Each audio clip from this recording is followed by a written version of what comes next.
स्वागत है आप सभी का फिर से एक नए वीडियो में। दोस्तों आज के वीडियो में हम बात करेंगे 7वें चरण में जो शिक्षक की बहाली आएगी उसके तहत 1 to 5 टीचर की जो वैकेंसी आएगी उसका क्वालिफिकेशन क्या रहने वाला है, और यह नियमावली 2020 जो है इसमें जो रूल्स एंड रेगुलेशन कह सकते हैं जो जितने भी लिखे हुए हैं उसी के अकॉर्डिंग आपका 7वां चरण होने वाला है। तो इसी नियमावली 2020 के अकॉर्डिंग जो क्वालिफिकेशन की बात की गई है 1 to 8 तक के, यानी कि 1 to 5 और फिर हो गया 6 to 8, इन टीचर के लिए जो क्वालिफिकेशन की बात की गई है नियमावली 2020 में, इसकी चर्चा इस वीडियो में हम करने वाले हैं। तो आप लोग बने रहिए वीडियो में लास्ट तक, और वीडियो को लास्ट तक देखने के बाद लाइक शेयर कीजिएगा, और चैनल पर जो लोग पहली बार आए हैं चैनल को सब्सक्राइब करके बेल आइकन दबा दीजिएगा। हम शुरुआत करते हैं अपनी बात का, और इसमें मैं थोड़ा सा आपको ये भी बताऊंगा कि कॉमर्स वाले स्टूडेंट जो पूछते रहते हैं कि कॉमर्स वाले स्टूडेंट का क्या होगा, तो उनके लिए तो सभी को पता होना चाहिए कि कॉमर्स वाले स्टूडेंट प्राइमरी लेवल में तो वहाँ सामान्य सीधे जनरल करके स्टूडेंट को लिए जाते हैं, वहाँ कोई संकाय विषय का महत्व नहीं रहता है, सीधे तौर पे आप किसी भी स्ट्रीम से। और दूसरी बात यहाँ है कि +2 ही वहाँ पर मांगा जाता है, तो +2 लेवल में आपने साइंस पढ़ा है, आर्ट पढ़ा है या कॉमर्स पढ़ा है उसको वहाँ नहीं देखा जाता है। तो 1 to 5 के लिए तो ऑलरेडी कॉमर्स वाले एलिजिबल हैं ही। 6 to 8 के लिए क्या है वो भी मैं इस नियमावली के अनुसार यानी कि नियमावली 2020 के अकॉर्डिंग आपको बताने वाला हूं। तो बने रहिएगा मेरे साथ। और किस क्लास में कितने परसेंटेज की ज़रूरत पड़ेगी, सारे लोग साइंस आर्ट कॉमर्स जो भी स्ट्रीम है आपका, तो सारे स्टूडेंट बने रहेंगे, हम सारी बात करेंगे इस नियमावली 2020 के अकॉर्डिंग। तो चलिए हम शुरू करते हैं अपनी बात का। और यहाँ आप देख सकते हैं कि जब आप नियमावली देखिएगा तो उसमें जो 5वें नंबर पे जो दिया गया है नियुक्ति हेतु न्यूनतम अर्हता, यानी कि शैक्षणिक अर्हता की बात हम करेंगे, तो ये आपका आप देख सकते हैं कि 1 to 5 की अगर हम बात करें तो पंचायत प्रारंभिक शिक्षक संवर्ग के मूल कोटि जो कि 1 to 5 होता है, इसके लिए सीधी नियुक्ति से भरे जाएंगे। जैसे कि 50% प्रोन्नति के द्वारा भरे जाते हैं अपर प्राइमरी यानी मिडिल स्कूल वालों को, तो ये वो यहाँ नहीं है, यहाँ 100% सीट जो है सो नियुक्ति के द्वारा ही भरे जाएंगे। तो इसके लिए अगर अर्हता की बात की जाए तो यहाँ आप देख सकते हैं कि न्यूनतम 50% अंक के साथ उच्चतर माध्यमिक यानी कि +2 या इसके समकक्ष जो भी डिग्री हो वो, और प्रारंभिक शिक्षा शास्त्र में द्विवर्षीय डिप्लोमा जिस नाम से भी जाना जाता हो, तो DLED वाले जो हैं वो।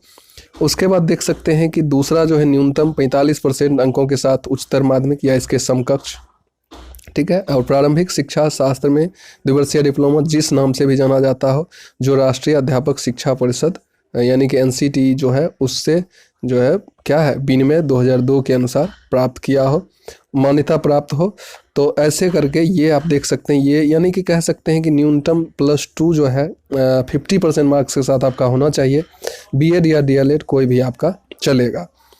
यहाँ आप देख सकते हैं न्यूनतम 50% अंक के साथ उच्चतर माध्यमिक या इसके समकक्ष एवं 4 वर्षीय जो इंटीग्रेटेड कोर्स होता है वो आपका हो गया, और न्यूनतम 50% अंक के साथ उच्चतर माध्यमिक और शिक्षा शास्त्र में द्विवर्षीय डिप्लोमा ये। उसके बाद है 50% अंकों के साथ स्नातक या शिक्षा स्नातक। आप यहाँ देख सकते हैं कि BEd वालों की भी चर्चा की गई है, तो ये लोग जो है सो प्राइमरी के लिए एलिजिबल हैं। अब यहाँ आप देखने वाली बात ये है कि ये जो नोट जो लिखा हुआ आपको मिल रहा है, जैसे आपने देखा कि प्राइमरी के जो टीचर बनेंगे उन्हें 50% अंक के साथ स्नातक और शिक्षा स्नातक यानी कि BEd होना जरूरी है। लेकिन BEd वाले जो प्राइमरी टीचर के लिए भाग लेंगे उनके लिए नोट में कुछ विशेष बात लिखी हुई है जिसको आप ध्यान से देखिएगा। जिसने NCTE द्वारा मान्यता प्राप्त संस्थान से शिक्षा स्नातक की उपाधि यानी कि BEd की है, उस पर कक्षा 1 to 5 तक पढ़ाने के लिए शिक्षक के रूप में नियुक्ति हेतु विचार किया जाएगा। किंतु इस प्रकार शिक्षक के रूप में नियुक्त व्यक्ति को नियुक्ति तिथि से जो नियुक्ति हुई है 2 वर्ष के अंदर उन्हें NCTE द्वारा मान्यता प्राप्त प्राथमिक शिक्षा में यानी कि प्राइमरी शिक्षा के लिए कोर्स आता है जो ब्रिज कोर्स होता है, वो ब्रिज कोर्स आपको पूरा करना होगा। यानी कि जॉब होने के 2 साल के अंदर जिस तिथि को आपकी नियुक्ति होगी उससे लेकर 2 साल तक में आपको ये ब्रिज कोर्स कर लेना होगा। उसके बाद जो है केंद्र यानी कि CTET या बिहार सरकार का टेट है, तो वो में से कोई एक आपके पास है तो आप इसके लिए यानी कि प्राइमरी के लिए एलिजिबल हैं। दूसरी जो हम बात करेंगे यहाँ, सबसे बड़ी बात जो कॉमर्स वाले की भी चर्चा इसमें जो करने वाले थे हम शुरू में आपको बताए, वो है आपका अपर प्राइमरी यानी कि मिडिल स्कूल। इसमें जो है आप देख सकते हैं 6 to 8 मध्य विद्यालयों में स्नातक कोटि यानी कि टीजीटी कह सकते हैं के शिक्षकों के विषयवार निम्न पदों पर नियुक्ति की जाएगी। अब ये जो मिडिल स्कूल में यानी 6 to 8 में जो शिक्षकों की नियुक्ति होगी वो विषयवार होगी, जैसे कि गणित और विज्ञान के शिक्षक, सामाजिक विज्ञान के शिक्षक और भाषा शिक्षक। यानी कि कह सकते हैं 4 विषयों के शिक्षक, गणित के, विज्ञान के, सामाजिक विज्ञान के और भाषा शिक्षक में हिंदी, इंग्लिश, संस्कृत जो भी भाषा हो, उर्दू, ये सारे शिक्षकों की बहाली होगी। अब हम बात करेंगे इसकी अर्हता की, तो यहाँ आप देख सकते हैं कि सीधी नियुक्ति हेतु न्यूनतम अर्हता निम्नवत होगी। सीधी नियुक्ति का मतलब इसमें 50% सीट जो है सो आपके प्रोन्नति से भरे जाएंगे, यहाँ आप देख सकते हैं, जबकि 50% सीट जो है सो प्रोन्नति से और 50% सीधी नियुक्ति से, जिसमें हम लोग जो भी जनरल स्टूडेंट हैं वो भाग लेते हैं। तो ये जनरल स्टूडेंट के लिए है। इसमें बीए और बीएससी और प्रारंभिक शिक्षा शास्त्र में द्विवर्षीय डिप्लोमा जिस नाम से भी जाना जाता है, तो यहाँ भी जो है सो डीएलएड या बीएड की भी चर्चा आपको देखने को मिलेगी। तो मोटा मोटी हम कह सकते हैं कि आपका यहाँ बीकॉम वाले की चर्चा कहीं नहीं की गई है। आपका जो है बीए या बीएससी यानी कि आर्ट स्ट्रीम से जो हैं या साइंस स्ट्रीम से हैं, उन्हीं के बारे में कहा गया है 6 to 8 में। और प्राइमरी में तो विषय की बाध्यता है नहीं, तो प्राइमरी में आप तो जा ही सकते हैं। लेकिन यहाँ जो है जो आर्ट वाले हैं और साइंस फैकल्टी यानी कि साइंस वाले जो हैं वही इसमें भाग ले सकते हैं, और साथ ही साथ उनके पास डीएलएड या बीएड होना चाहिए।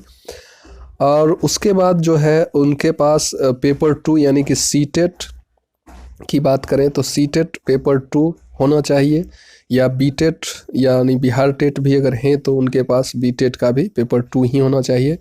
और प्राइमरी लेवल की जो बात हमने किया है उसमें भी सीटेट का जो है सो पेपर 1 होना चाहिए। तो प्राइमरी में सीटेट का पेपर 1 और जो भी मैंने +2 और डीएलएड बीएड की बात की वो, और उसके बाद जो है सो मिडिल स्कूल में वही बीए या बीएससी में 50% मार्क्स होना चाहिए, और उसके बाद डीएलएड या बीएड आपका होना चाहिए, और उसके बाद सीटेट का पेपर 2 होना चाहिए। तो मूल रूप से इतना ही आपके पास अगर डिग्री अवेलेबल है तो आप जो है 7वें चरण की बहाली में भाग ले सकेंगे। क्वालिफिकेशन इतना ही मांगा जाता है। और भी विशेष रूप से अगर आप पढ़ना चाहें तो ये हमसे आप जुड़ के ये पूरा आप ले सकते हैं और पूरा एक बार में पढ़ सकते हैं।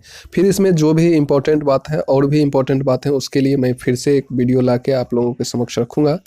नियमावली 2020 में जो भी इम्पोर्टेंट बात होगी उसकी मैं छोटी छोटी वीडियो आपके सामने प्रस्तुत करता रहूँगा, क्योंकि एक बार में पूरा पढ़ना वीडियो थोड़ा बहुत घंटों का वीडियो हो सकता है। तो आज के वीडियो को यहीं हम समाप्त करते हैं, फिर मिलते हैं किसी नई वीडियो में नई एनर्जी के साथ। तब तक के लिए जय हिंद, वंदे मातरम।